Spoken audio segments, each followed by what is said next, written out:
Cauliflower cut చేయాలని వస్తే నాకు అసలు కట్ చేయడం కంటే భయమే ఎక్కువ, పురుగులు ఉంటాయని. పురుగు ఉందో లేదో పక్కన పెట్టండి, నా బ్రెయిన్ మాత్రం అయ్యో అని ముందే షౌట్ చేస్తుంది, పురుగులు ఉంటాయి జాగ్రత్త అని చెప్పి. అదే మైండ్లో ఫిక్స్ అయిపోయినట్టుంది.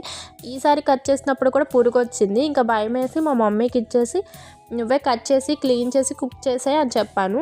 ఇంకా మమ్మీ అన్నారు ఇంట్లో చికెన్ ఉంది కదా, కాలీఫ్లవర్ చికెన్ చేద్దాము అని అన్నారు. కాలీఫ్లవర్ చికెన్ ఎప్పుడు తినలేదు కదా అంటే ఒకసారి ట్రై చేద్దాం ఎలా ఉంటుందో అని అన్నారు. సరే అని చేయమని చెప్పాను. మమ్మీ అయితే కుక్ చేస్తారనమాట. ఏం లేదండి, చికెన్ కర్రీ ఎలా చేస్తామో అలాగే అందులో కాలీఫ్లవర్ అనేది యాడ్ చేస్తాం. టేస్ట్ అయితే యమ్మీగా ఉంది.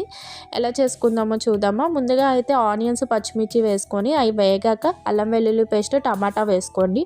అవి వేగాక చికెన్ అయితే వేసుకొని చికెన్ కుక్ అయ్యాక కాలీఫ్లవర్ అయితే వేసుకోండి. కాలీఫ్లవర్ కూడా మగ్గిపోయాక కారపొడి, గరం మసాలా, కొబ్బరి పొడి, సరిపడా ఉప్పు వేసుకొని కొంచెం వాటర్ యాడ్ చేసుకొని మగ్గనివ్వండి, అంతే.